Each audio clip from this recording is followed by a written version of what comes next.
सबको जय मसीह की। आप सब लोगों का स्वागत है फाउंडेशन की क्लास 11 में, 11 की ए पार्ट में।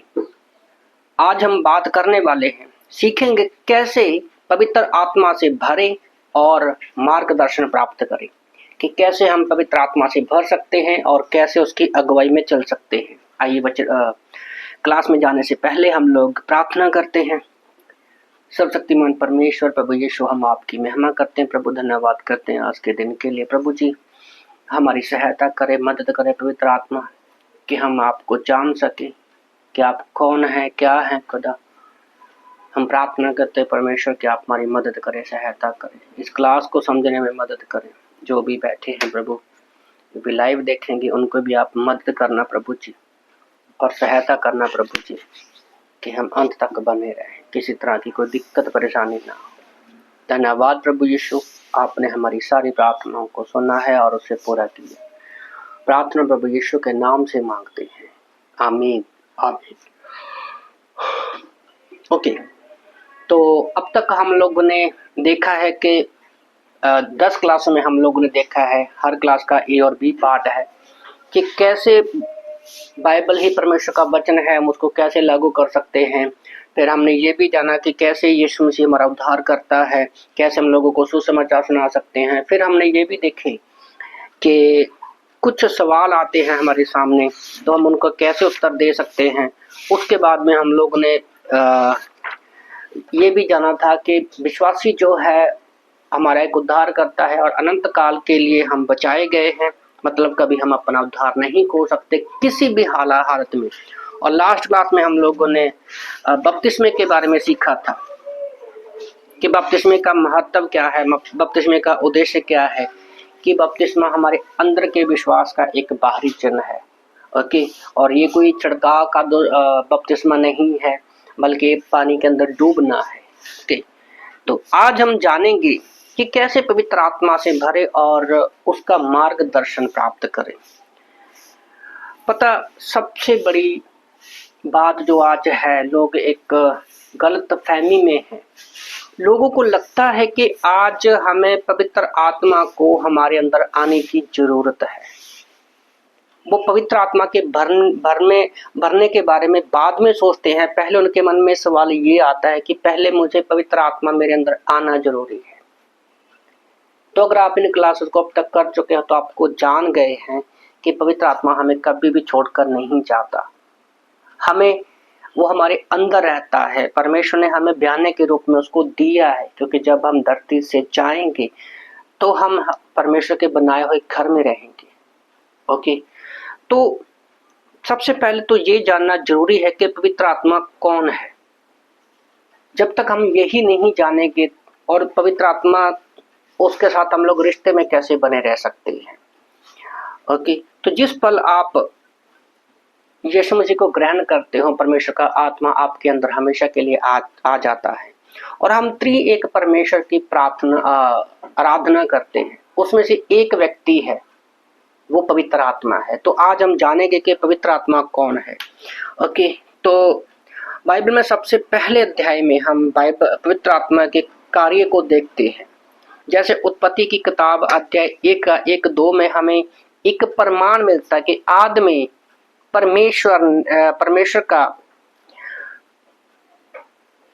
आदि में परमेश्वर, इसको हम नॉर्मल बाइबल में पढ़ते हैं। अगर हम इसको ग्रीक लैंग्वेज में देखते तो वहां पर लिखा है, यहूदी लैंग्वेज में तो एलोहिम शब्द इस्तेमाल किया गया है। परमेश्वर मतलब इसको बहुवचन में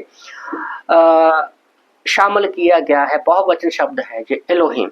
तो जिससे पता चलता है कि एक परमेश्वर नहीं है, बल्कि एक से ज्यादा है।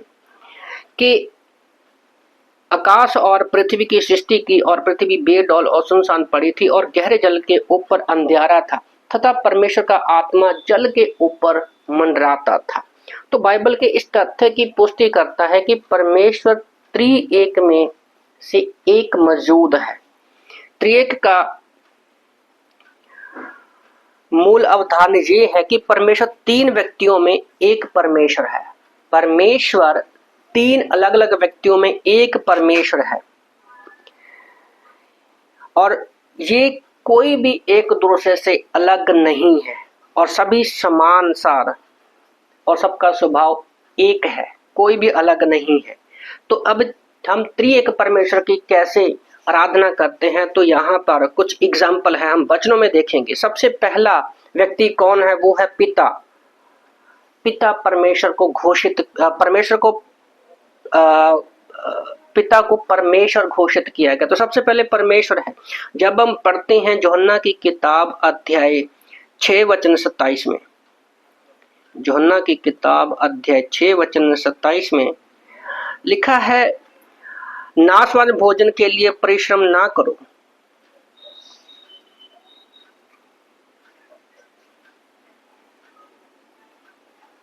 यूहन्ना की किताब अध्याय 6 वचन 27 में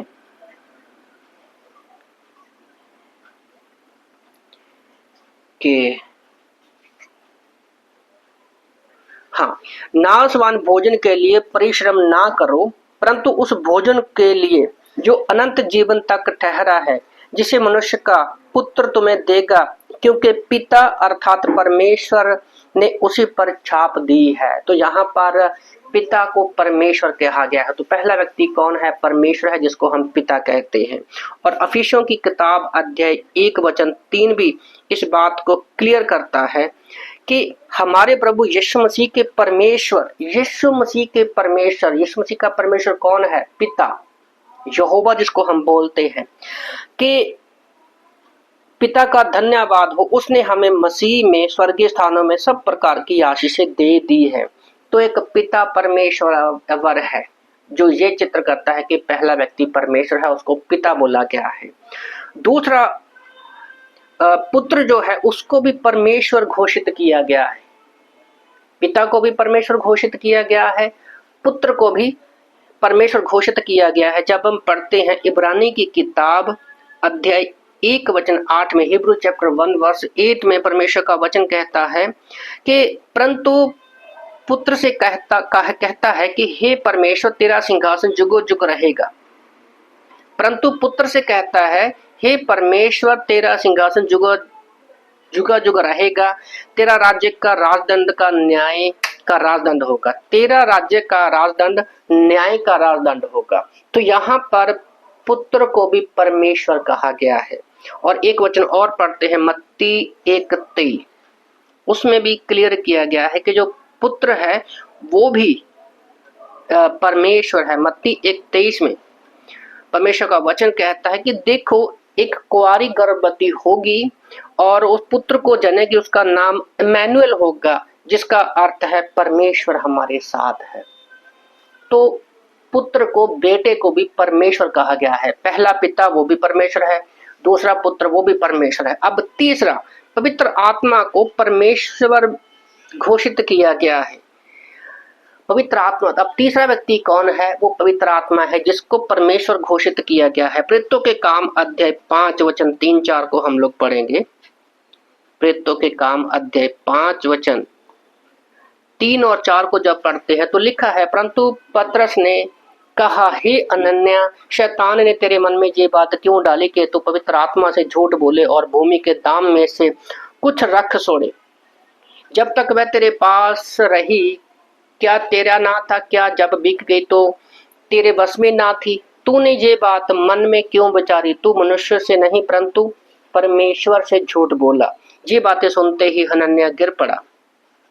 तो यहाँ पर हनन्याह की कहानी हमें पता है, उसमें मैं ज्यादा नहीं जाऊंगा। तो कहता है कि जब उनकी जमीन वो देने का वादा करते हैं, पर जब उनको ज्यादा मूल्य मिलता है तो वो उनके मन में लालच आ जाता है, दोनों पति पत्नी मर जाते हैं। तो पतरस कहता है कि तूने परमेश्वर से क्यों झूठ बोला। तो पवित्र आत्मा को भी यहाँ पर परमेश्वर बोला गया है, जो कि तीसरा व्यक्ति है। दूसरा कुरिन्थियों अध्याय 2 में भी बात क्लियर होती है।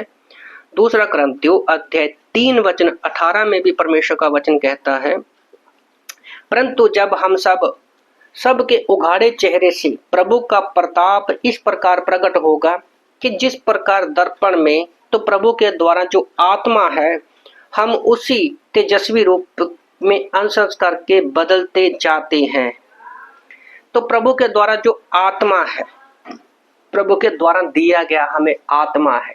ओके, यीशु मसीह ने कहा था ना कि मेरे जाने के बाद एक सहायक आएगा, तो वो हमारा आत्मा हमारे जो अंदर है उसको भी परमेश्वर बोला गया है। तो इन सारी एग्जाम्पलों से हम लोग ये देख सकते हैं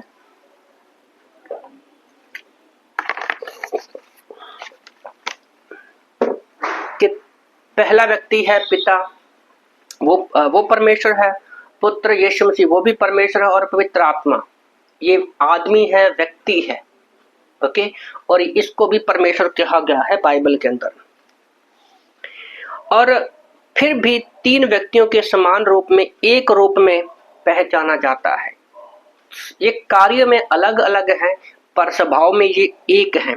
जब हम पढ़ते हैं मत्ती 28:19 में कहा कि पिता पुत्र पवित्र आत्मा के नाम से बपतिस्मा दो। ओके, दूसरा कुरिन्थियों अध्याय 13:14 में भी हम इस बात को देखते हैं। तीनों दिखते ना, पिता पुत्र पवित्र आत्मा इस वचनों में।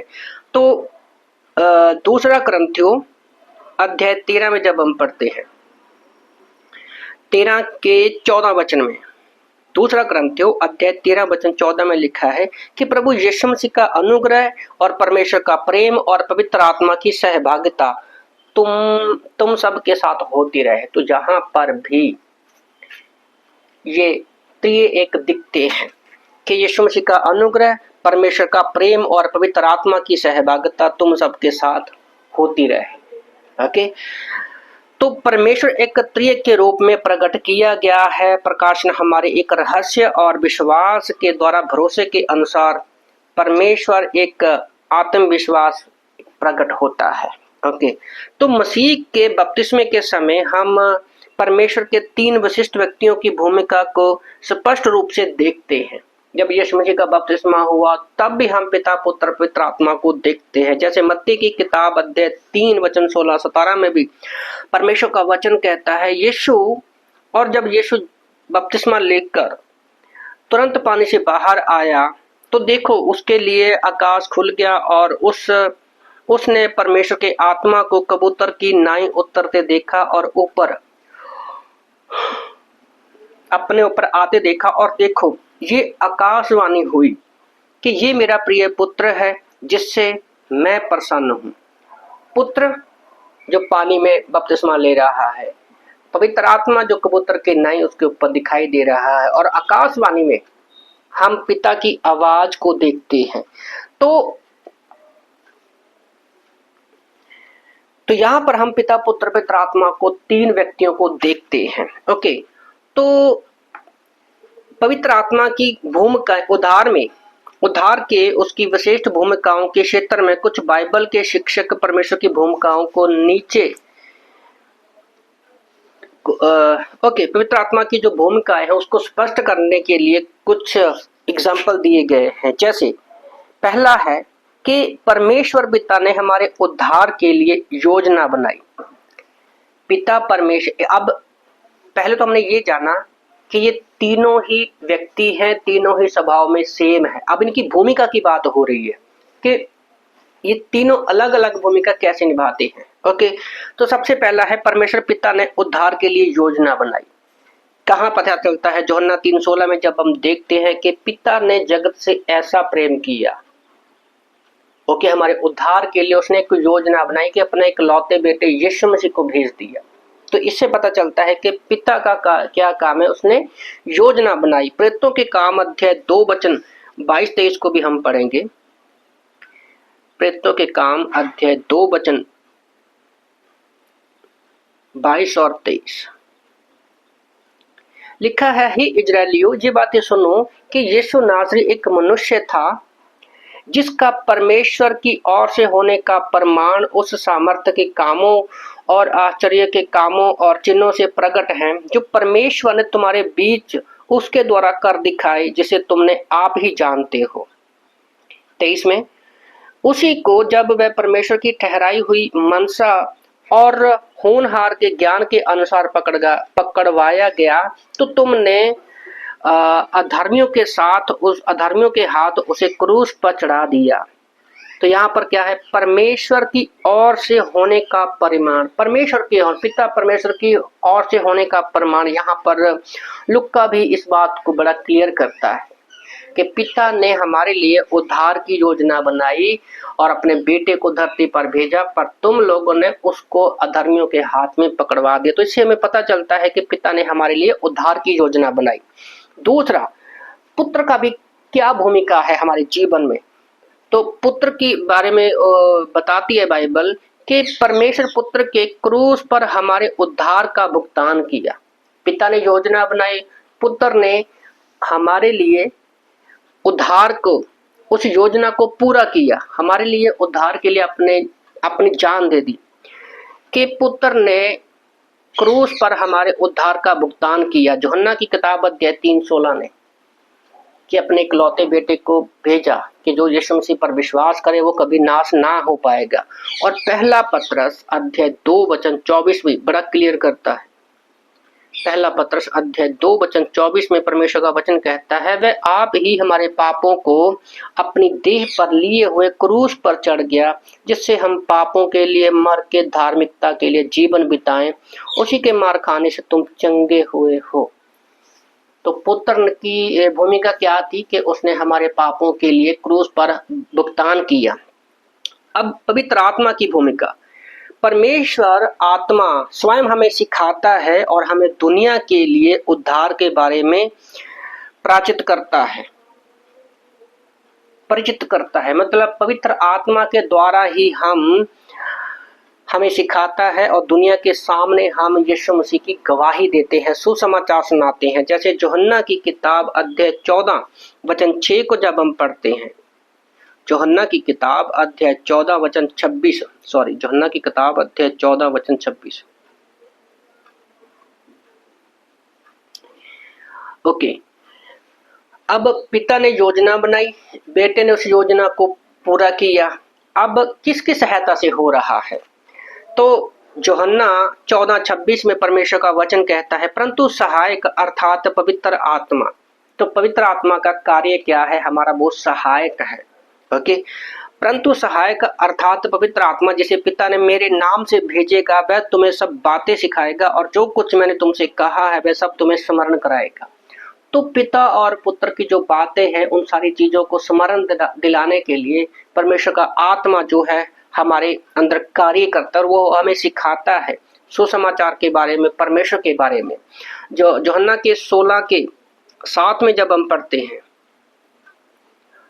यूहन्ना के 16:7 वचन में लिखा है, तो भी मैं तुमसे सच सच कहता हूँ, मेरा जाना तुम्हारे लिए अच्छा है, क्योंकि यदि मैं ना जाऊं तो सहायक तुम्हारे पास ना आएगा, परंतु यदि मैं जाऊंगा तो मैं उसे तुम्हारे पास भेजूंगा। तो यीशु मसीह स्वर्ग में गए, पेंतीकोस्त के दिन पवित्र आत्मा पेंतीकोस्त के दिन उतरा। ओके, तो इसी वचन यूहन्ना 16:13 से लेकर 15 तक जब हम पढ़ते हैं, परंतु जब वह सत्य का आत्मा आएगा तो तुम सबको सत्य का मार्ग बताएगा, क्योंकि वह अपनी ओर से ना कहेगा, परंतु जो कुछ सुनेगा वही कहेगा और आने वाली बातें तुम्हें बताएगा। ये मेरी महिमा करेगा क्योंकि वह मेरी बातों से लेकर तुम्हें बताएगा। ये बहुत ही इंपॉर्टेंट है, मेरी बातों से लेकर, क्योंकि वो उनके साथ रहता है। जो कुछ पिता का है वह मेरा है, इसलिए मैंने कहा कि वह मेरी बातों से लेकर तुम्हें बताएगा। तो यहाँ पर इस वचन में पिता, पुत्र और पवित्र आत्मा तीनों को देखते हैं। ओके, तो ये समझना बहुत महत्वपूर्ण है कि पवित्र आत्मा परमेश्वर की सामर्थ से पहचाना जाता है।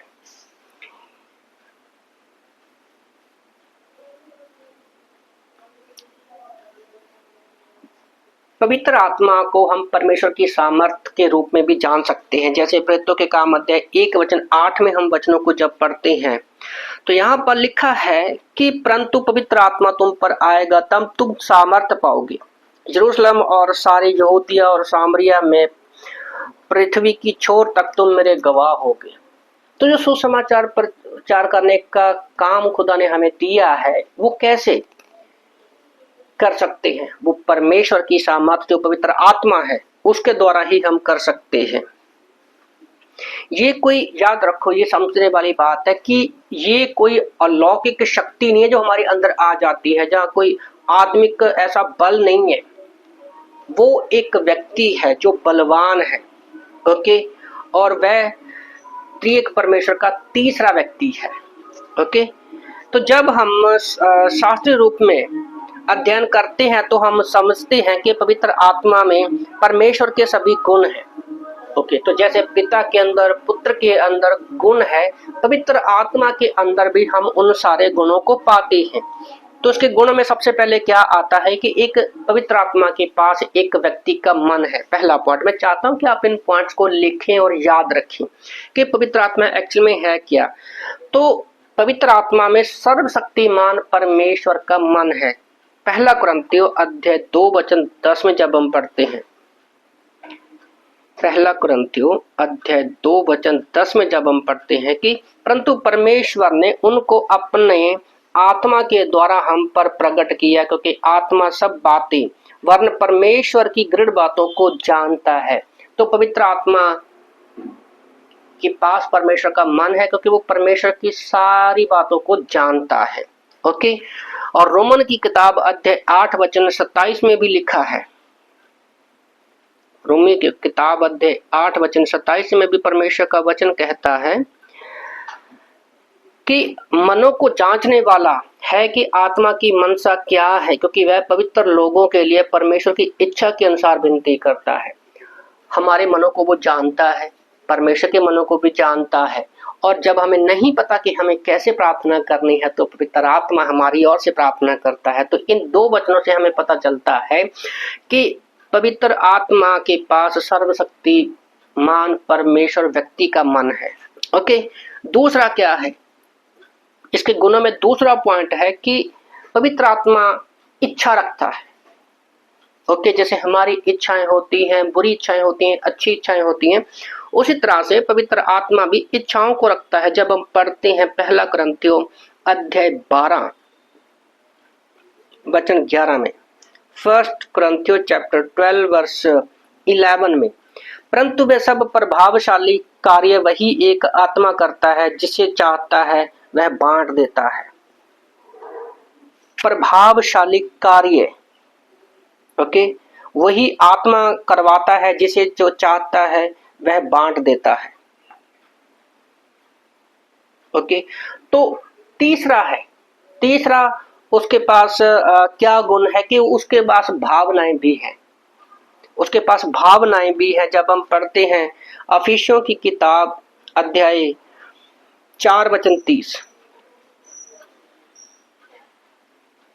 अफिसियों की किताब अध्याय 4 वचन 30 में तो क्लियर हो जाता है कि पवित्र आत्मा हमारे अंदर हमेशा रहता है, ओके। तो यहाँ पर लिखा है कि परमेश्वर के पवित्र आत्मा को शोकित मत करो, जिससे तुम पर छुटकारे के दिन के लिए छाप दी गई है। इस वचन के बारे में पवित्र आत्मा के ऊपर पूरी क्लास हमने किया है, समझा दिया है कि पवित्र आत्मा आपको छोड़ के कभी नहीं जाता और छाप का मतलब क्या होता है। तो इसके पास एक भावना ये भी है, वो दुखी होता है। हमारा शरीर भी 5 चीजों से बना है, शरीर, प्राण और आत्मा से, और प्राण के अंदर 5 चीजें होती हैं। तो हमारे पास भी इच्छा है, विवेक है, चेतना है, भावनाएं हैं, मन है। तो उसी तरह से वो दुखी होता है जब हम परमेश्वर के वचन के अनुसार नहीं चलते, ओके। तो बाइबल में स्पष्ट रूप से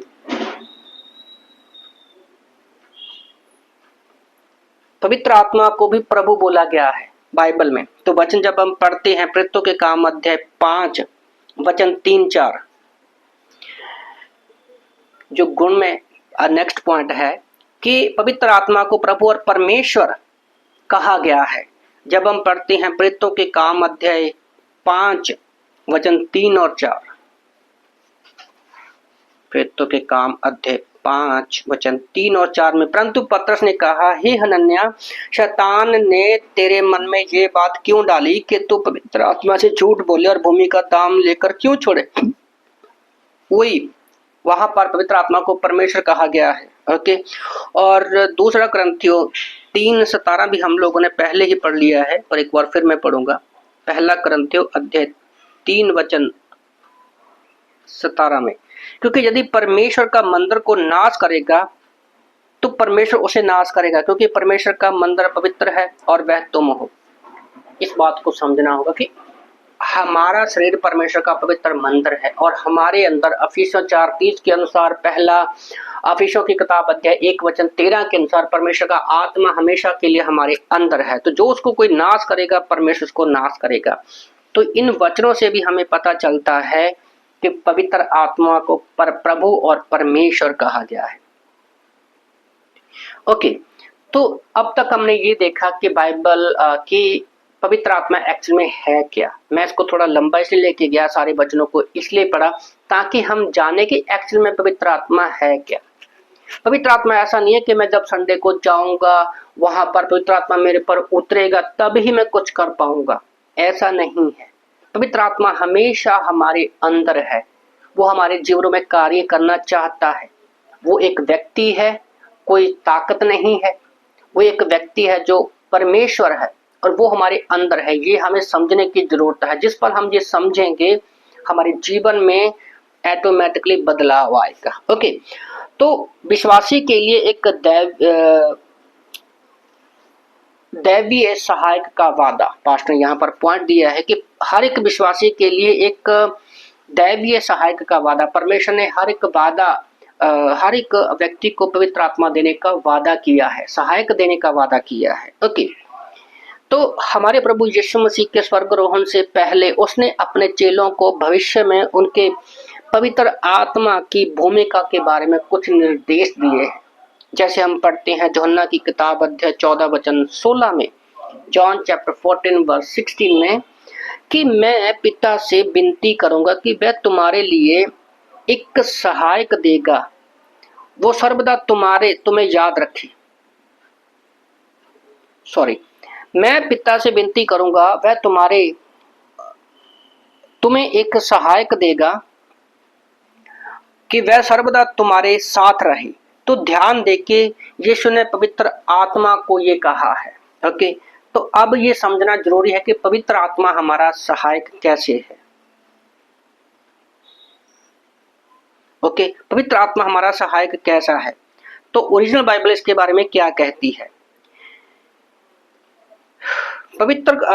जो पवित्र आत्मा को शब्द कहा गया है कि वह पढ़ना कि वह सर्वदा तुम्हारे साथ रहे। तो जो शब्द वह है, इसका अर्थ है एक और प्रकृति का दूसरा, मतलब उनके जैसा ही कोई दूसरा व्यक्ति। सिंपल शब्द में हम ऐसे समझ सकते हैं। ओके, और इसके लिए एक,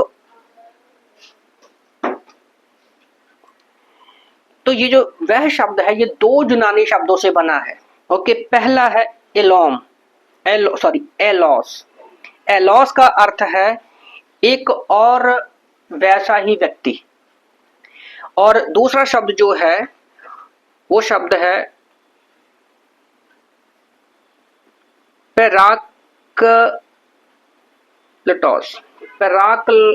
पैराक्लोटोस। आप इसको पढ़ सकते हैं, नोट्स में ये आपको लिखा हुआ मिल जाएगा, क्योंकि हिब्रू ग्रीक के शब्द कुछ भारी होते हैं। ओके, तो पैराक्लोटोस करके एक शब्द इस्तेमाल किया गया है जिसका अर्थ होता है सलाह देने के लिए सहायता के साथ आया। याद रखो, दो शब्दों से बना है एलोस और पैराक्लोटोस करके, जिसका अर्थ है वैसा ही एक व्यक्ति जो सलाह देने और सहायता के साथ आता है। ओके, तो इसलिए पवित्र आत्मा की भूमिका एक सलाहकार और एक सहायताकर्ता की है, जो यीशु के समान, यीशु मसीह के जैसा ही है। ओके, तो जिसे हमने पहले देखा कि पवित्र आत्मा भी परमेश्वर है। ओके, तो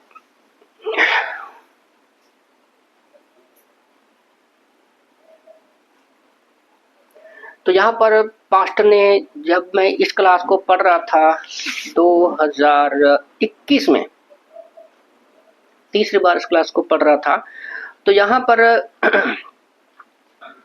2019 में पढ़ रहा था, 2021 में यहाँ क्लास बता रहा है।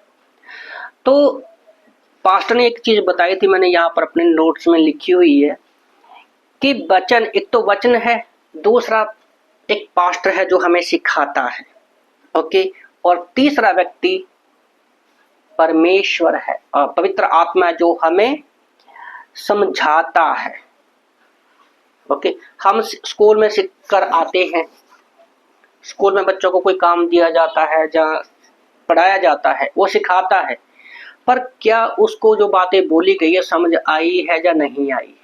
उन बातों को वो घर आके पूछता है, अपने माता पिता से पूछता है, सहायता लेता है उनकी। तो उसी तरह से जब हम वचनों को पढ़ते हैं, चर्च में क्लासेस को सीखते हैं, जहाँ पर कुछ भी करते हैं बाइबल का, तो पवित्र आत्मा उसमें मदद करता है उन सारी चीज़ों को हमें समझने में। कैसे मदद करता है? क्योंकि जो चीज़ बाइबल में लिखी गई है, जो परमेश्वर ने आपके मन में डाला है, उन बातों को समझाने के लिए पवित्र आत्मा ही आपकी मदद करेगा। ओके, तो यूहन्ना 16:13-14 में परमेश्वर का वचन कहता है, जब वह अर्थात सत्य का आत्मा आएगा तो तुम का सत्य का मार्ग बताएगा, क्योंकि वह अपनी ओर से ना कहेगा, परंतु जो कुछ सुनेगा वही कहेगा और आने वाली बातें तुम्हें बताएगा। ये मेरी महिमा करेगा, क्योंकि वह मेरी बातों से लेकर तुम्हें बताएगा। तो पवित्र आत्मा आपसे ऐसी कोई भी बात नहीं करेगा जो परमेश्वर और बाइबल से बाहर हो।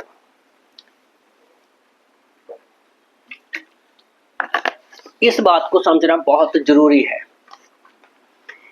आज हम बहुत सारी शिक्षाओं को देखते हैं, बहुत सारे लोगों से मिलते हैं, मुझे ये कहा, वो कहा, मैंने ये देखा, वो देखा, बहुत सारी बातों को सुनते हैं। ओके, जब आप उन बातों को सुनते हैं कि मुझे पवित्र आत्मा ने कहा, वो तो पवित्र आत्मा का नाम ले दिया, पर हमारे अंदर जो पवित्र आत्मा है, अगर आप एक वचन में हैं, प्रार्थना में है, तो ये चीज आपको नोट करने वाली जरूरत है। आपको पवित्र आत्मा से पूछने की जरूरत है कि जो मुझे बताया जा रहा है, जो सामने वाला जो व्यक्ति बता रहा है, क्या वो सचमुच पवित्र आत्मा की ओर से है या नहीं है। अगर ऐसी कोई भी बात जो बाइबल से बाहर कोई व्यक्ति आपको बताता है, वो सारी की सारी बातें शैतान की ओर से है। ओके, क्योंकि शैतान भी हमारे मनों से खेलता है, क्योंकि बाइबल यीशु मसीह और परमेश्वर से बाहर नहीं है। बाइबल से ही वो आपको बातें बताएगा। Okay, doctor A B Simpson के ने पवित्र आत्मा की भूमिका पर एक टिप्पणी की है। डॉक्टर एन बी सिम्पसन ने पवित्र आत्मा के बारे में एक भविष्यवाणी पर एक टिप्पणी करते हुए कहा कि पवित्र आत्मा का बड़ा व्यवसाय खुद को महिमा देना नहीं है। तो पवित्र आत्मा का सबसे बड़ा काम जो है वो खुद को महिमा देना नहीं है, बल्कि यीशु के पीछे सदृश्य और बिंदुओं पर खड़ा होने का है। उसका अर्थ यीशु की महिमा और उसका हमारे लिए वास्तविक बनाना है। तो पवित्र आत्मा हमारे लिए ऐसे काम करता है कि जो भी यीशु मसीह ने कहा है, उसको वो एक वास्तविक, एक चित्र बनाकर हमारे सामने रखता है। उस तरह से पवित्र आत्मा हमारे अंदर काम करता है। वो आगे लिखते हैं, जैसे कि दूरदर्शन स्वयं को प्रकट नहीं करता, लेकिन सितारों से परे, वैसे ही मसीह को पवित्र आत्मा हमारे आत्मिक दर्शन के माध्यम से प्रकट करता है। प्रार्थना के माध्यम से हम अपने अनुपस्थित गुरु और परमेश्वर की आवाज को पकड़ते हैं और हमारे लिए उसके प्रेम के प्रति श्वेत होते हैं। हमारी अंदर पवित्र आत्मा की उपस्थिति ने यीशु की ओर अधिक निकट कर दिया है और वह हमें एक एहसास और पता करने के लिए समक्ष करता है कि हम उसमें हैं और वह हमारे अंदर है।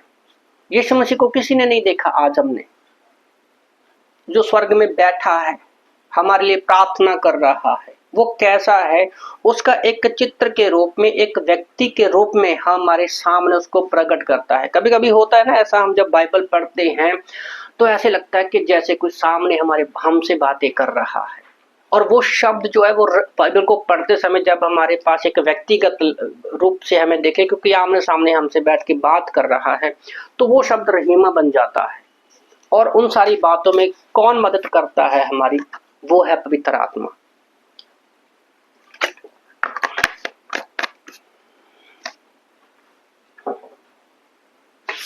ओके, तो ये हमने देखा कि परमेश्वर ने यीशु मसीह की बातों को समझने के लिए एक सहायक के रूप में उनके ही जैसा हमें दिया है, हमारा सहायता करने वाला है। ओके, तो अभी नेक्स्ट पॉइंट ये है कि पवित्र आत्मा की सामर्थ्य और प्रेम लोगों को बदल सकता है। तो पवित्र आत्मा की जो सामर्थ्य है और जो उसका प्रेम है, याद रखो, पवित्र आत्मा की सामर्थ्य और उसका प्रेम लोगों को बदल सकता है। अब हम इसके बारे में जानेंगे। यहाँ पर एक पास्टर परमेश्वर पवित्र आत्मा की सामर्थ्य उसके प्रेम के बारे में एक एग्जाम्पल देते हैं, बताते हैं कि एक 12 साल का एक लड़का होता है और उसका पिता से वो सवाल करता है, पिताजी मैंने कभी पवित्र आत्मा को देखा नहीं है, जाना नहीं है, तो मैं उस पर कैसे विश्वास कर सकता हूँ। हमारे मन में भी कभी कभी ये जहन में सवाल आता कि हमने तो पवित्र आत्मा को देखा नहीं है या यीशु को देखा नहीं है, कैसे हम लोग जान सकते हैं। तो उस 12 साल के लड़के का पिता जो था वो एक बिजली मैकेनिक था। ओके, बिजली मैकेनिक था। तो उसको वो अपने लेकर गया, दफ्तर में लेकर गया और शायद जॉब करता था, वो बिजली में जॉब करता था, बिजली विभाग में जॉब करता था। वो एक जनरेटर के पास उसको लेकर गया बच्चे को और उसने बोला कि बेटा क्या तुम इस बॉक्स के अंदर बिजली को देख रहे हो। उसने बोला मैं नहीं रहा। बोला जब वायर से होकर वो जाती है क्या आप उसको देखते हो। बोला नहीं।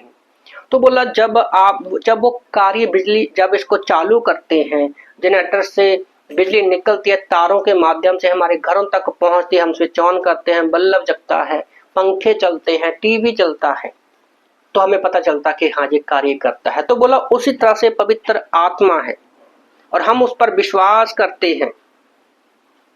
ओके, तो जब हम उस पर विश्वास करते हैं तो पवित्र आत्मा भी वैसे ही हमारे जीवन में एक प्रकार काम करता है। जब हम ये देखते हैं कि कैसे पवित्र आत्मा की सामर्थ्य ने और उसके प्रेम ने लोगों के जीवन को बदल दिया है, तो जब एक नया विश्वासी आता है वो कैसे एक देख सकता है लोगों को देखकर कि हाँ इसके जीवन में पवित्र आत्मा ने कार्य किया, इसके जीवन को उसने बदला है और वो कार्य करता है। तो इसलिए पवित्र आत्मा से भरे रहना बहुत जरूरी है। ओके, ये बिल्कुल सही तरीका है। जो लोग यीशु को समर्पण करते हैं और पवित्र आत्मा से परिपूर्ण होते हैं तो उसके सामर्थ्य और उसके जीवन, व्यवहार, कलीसिया और शहरों को बदलने के लिए मसीह की तरह प्रेम और प्रकाश को लाता है। तो हमारे वो जीवनों को बदलता है, हमारी कलीसियाओं को बदल देता है, हमारे वैवाहिक जीवन को बदल देता है। बल्कि बाइबल में हमने देखा है प्रेरितों के काम में कि पूरे शहरों को भी पवित्र आत्मा की सामर्थ्य और प्रेम ने बदल दिया है। ओके, तो ये मैं अभी एक मेरा फेवरेट पार्ट है, मैं कई बार इसके ऊपर प्रचार भी कर चुका हूँ इन पॉइंट्स को। तो मैं चाहता हूँ कि आप इन सारे पॉइंट्स को जरूर जाने के। पवित्र आत्मा कई तरीकों से विश्वास करने में हमारी मदद करता है। पवित्र आत्मा कई तरीकों से विश्वास करने में हमारी मदद करता है। अब उनके 8 पॉइंट हैं, उनको यहाँ पर शेयर करने वाला हूँ कि पवित्र आत्मा हमारे विश्वास करने में कैसी मदद करता है। और याद रखो पवित्र आत्मा का एक फल ये भी है विश्वास। ओके, तो पहला पॉइंट क्या है कि पवित्र आत्मा कई तरीकों से विश्वास करने में कैसे हमारी मदद करता है। पहला पॉइंट है वह हमें सच्चाई से मार्गदर्शन करता है। वो सच्चाई के साथ हमारी अगुवाई करता है, मार्ग में चलने पर हमारी सहायता करता है। इन वचनों को आप बाद में पढ़ सकते हैं। मार्कुस 16:13-14, मार्कुस 16 के अंदर लगभग ये सारे वचन घूम रहे हैं। मार्कुस 16:13-14 में हम इन वचनों को पढ़ सकते हैं। सॉरी, यूहन्ना 16:13-14 में, यूहन्ना 16:13-16 में हम देखते हैं कि वो हमारे सच्चाई में हमारा मार्गदर्शन करता है। दूसरा पॉइंट है कि वह हमें यीशु की महिमा करने में मदद करता है। पवित्र आत्मा परमेश्वर यीशु मसीह की महिमा करने में हमारी मदद करता है। याद रखो आप अपने बिना पवित्र आत्मा के आप नहीं कह सकते कि यीशु ही परमेश्वर का पुत्र है, वही हमारे पापों के लिए मारा गया, गाड़ा गया, जिंदा हुआ। तो पवित्र आत्मा ही है जो हमारी मदद करता है। वही वचन है यूहन्ना की किताब अध्याय 16 वचन 13 और 14 में। तीसरा पॉइंट है, वह हमें यीशु को आवाज सुनने में मदद करता है। ओके, तो पवित्र आत्मा ही हमें मदद करता है परमेश्वर की आवाज सुनने को, क्योंकि शायद बाहर बहुत सारी आवाजें हमारे कानों में आती हैं, पर पवित्र आत्मा की आवाज, परमेश्वर की आवाज को, जैसे यीशु मसीह ने कहा ना, मेरे बाद एक सहायक आएगा, तो यीशु मसीह की सारी आवाजों में कौन सी आवाज है, वही हमें बताता है। मान लो आप एक स्कूल में हो, वहां पर 40 बच्चे हैं, 40 बच्चे हैं, बहुत सारे बच्चे बोल रहे हैं, पर आप अपने बच्चे की आवाज को कैसे पहचानोगे? क्योंकि आपका वो बच्चा है, वो आपके साथ रहता है, इसलिए आप उन आवाजों में भी आप उनको पहचान लोगे। ओके, तो चौथा पॉइंट है जो वही यूहन्ना 16 का 13-14 में इस वचनों को पढ़ सकते हैं। और चौथा पॉइंट है, वह हमारे जीवन में पापों से निरुत्तर करता है। हम अपने आप में रहेंगे तो कभी भी अपने पापों को कभी नहीं मानेंगे, पर पवित्र आत्मा ही है, वो सत्य का आत्मा है, वो कभी भी कोई झूठ बात नहीं करता। तो जब हम अपने पापों का प्रायश्चित करने की और वो हमें निरुत्तर करता है, बताता है कि आप यहाँ पर गलत हो, और हमें पश्चाताप करने के लिए वो हमारी अगुवाई करता है। यूहन्ना की किताब अध्याय 16 वचन 8 में हम इन वचनों को पढ़ सकते हैं। ओके, पांचवा पॉइंट, वह हमारी सेवकाई में परमेश्वर की इच्छा को पूरा करने में अगुवाही करता है। जब हम पढ़ते हैं प्रेरितों के काम अध्याय 13 वचन 1 से 3 और 16 अध्याय 16 वचन 6 और 9, दो बाइबल के वचन हैं कि वह हमारी सेवकाई में परमेश्वर की इच्छा को पूरा करने में हमारी अगुवाई करता है। प्रेरितों के काम अध्याय 13 1 से 3 और प्रेरितों के काम अध्याय 16 6 से लेकर 9 तक। तो हमारी सेवकाई नहीं है, ये परमेश्वर की सेवकाई है। परमेश्वर को पता है कि कैसे हमें चर्च चलाना है, सेवकाई करनी है। ओके, तो उसमें हमें पवित्र आत्मा ही हमारी अगुवाई करता है, हम अपने दम पर नहीं कर सकते। ओके, तो छठवां पॉइंट है, हाँ 6वां पॉइंट है कि वह हमारे पिता की इच्छा के अनुसार प्रार्थना करने में हमारी मदद करता है। रोमन की किताब अध्याय 8 वचन 26 से 27 के अनुसार।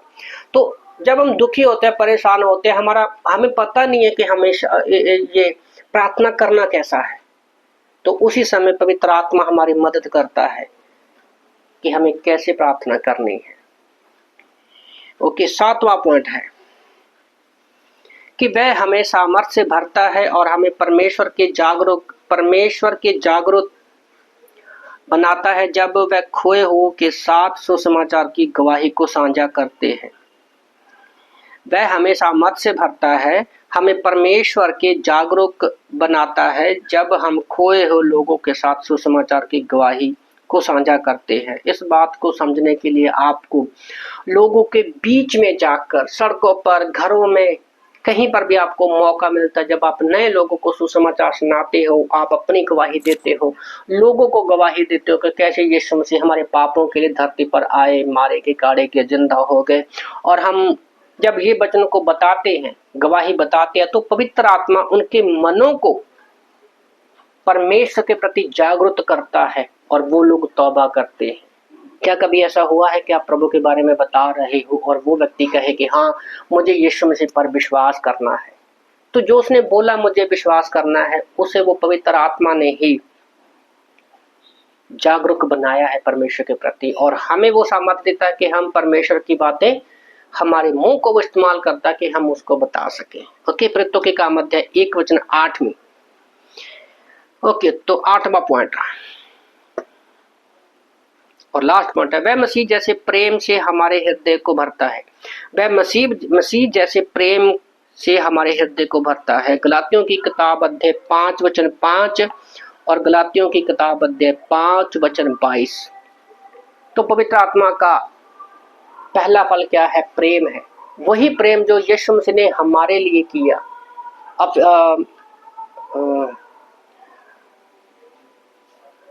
कुलुस्सियों की किताब अध्याय 2:5 से 11 में जब हम पढ़ते कि यीशु मसीह हमारे लिए नम्र हो गया, दीन हो गया, ओके, तो जो यीशु मसीह ने हमसे प्रेम किया, पवित्र आत्मा का वही प्रेम पवित्र आत्मा ही हमारे अंदर भरता है।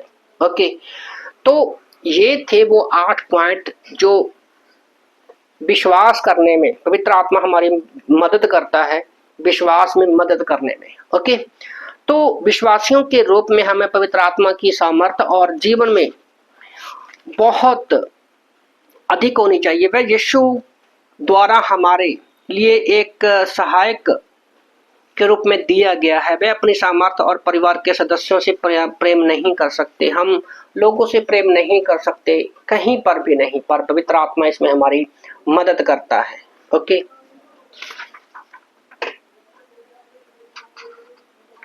तो अगला है कि पवित्र आत्मा की भरपूरी।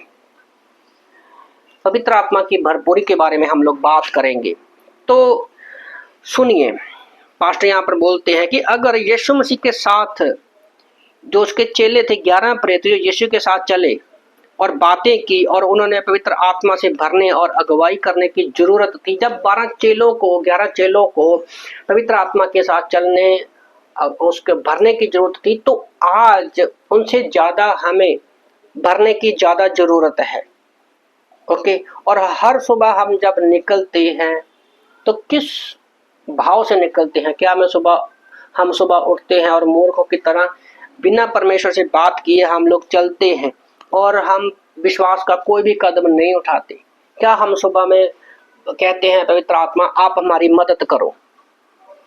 ओके, क्योंकि जब हम पवित्र आत्मा को अपना जीवन सौंपते हैं, पवित्र आत्मा की अगुवाई मांगते हैं, तो आश्चर्य नहीं, इतने सारे मसीहियों का जीवन जीत की बजाय हार का विवरण करता है जब वो लोग पवित्र आत्मा की अगुवाई सुबह नहीं मांगते। ओके, आनंद और शांति के बदले में उनके जीवन में उदासी और हताशी रहती है, गुस्सा रहता है।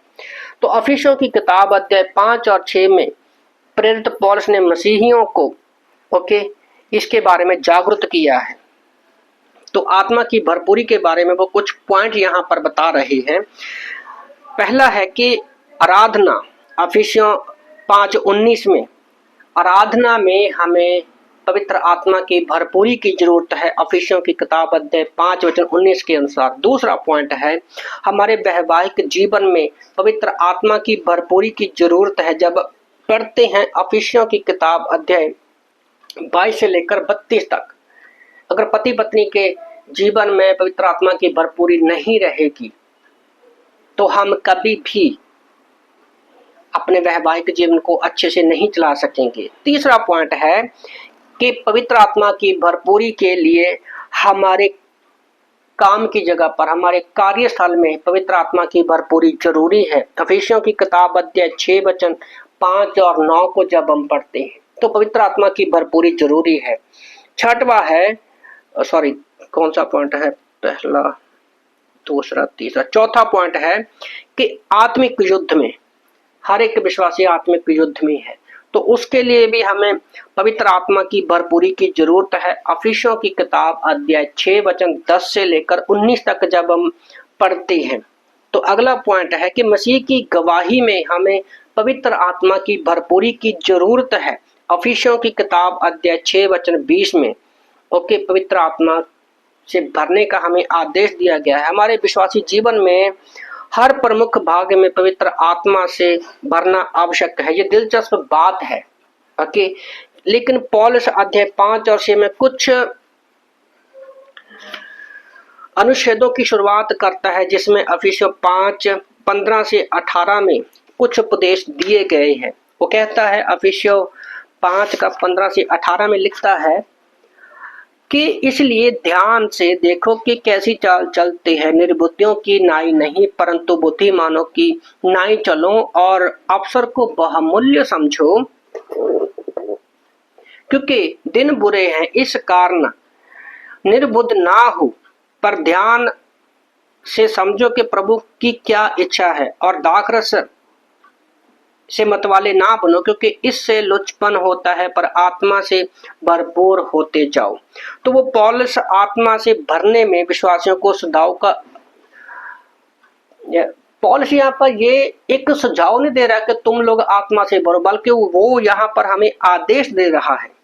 ओके, तो यहाँ पर कहते आइए एक छोटा सा भाषा शब्द के लिए, यूनानी में शब्द जो है भरा हुआ शब्द जो इस्तेमाल किया गया है, उसका अर्थ है परमेश्वर चाहता है कि आप पवित्र आत्मा हम पर कार्य करे और हमें भर दे। जब हम उसे ऐसा करने की अनुमति देते हैं, तो यहाँ पर जो शब्द उन्होंने इस्तेमाल किया भरा हुआ, कि हम परमेश्वर को, पवित्र आत्मा को अपने जीवन में कार्य करने दे। वर्तमान काल में ये अर्थ है कि हमें पवित्र आत्मा को हमें बार बार भरने की अनुमति देता है। इस प्रकार परमेश्वर प्रत्येक मसीही को कह रहे हैं, मैं तुम्हें आज्ञा देता हूं कि पवित्र आत्मा को परमेश्वर के दैवीय व्यक्ति के रूप में उसकी उपस्थिति और सामर्थ्य के साथ अपने आप को निरंतर आधार पर भरने की अनुमति दे। ओके, तो भरने का मतलब कोई आदेश नहीं है, वो आज्ञा है हमारे लिए कि हमें हर पल हर घड़ी पवित्र आत्मा को उस कार्य को करने के लिए सौंपना है। ओके, तो इस क्लास को हम लोग यहीं पर स्किप करते हैं। ये शायद क्लास थोड़ी लंबी जा सकती है, पर ये बहुत जरूरी है। ओके, तो इस क्लास को हम यहीं समाप्त करते हैं। 5 मिनट के ब्रेक के बाद हम इसके बी पार्ट को शुरू करेंगे। ओके, और आगे इसकी आवश्यकताएं के बारे में जानेंगे। पिता, हम धन्यवाद करते समय के लिए प्रार्थना करते हैं प्रभु, इस क्लास को आप आशीष करना, पवित्र आत्मा की भरपूरी हम मांगते हैं प्रभु जी। मदद करना कि हम हर एक समय आपकी गवाही में चल सके। खुदावन यीशु मसीह के नाम से मांगते हैं, आमीन आमीन।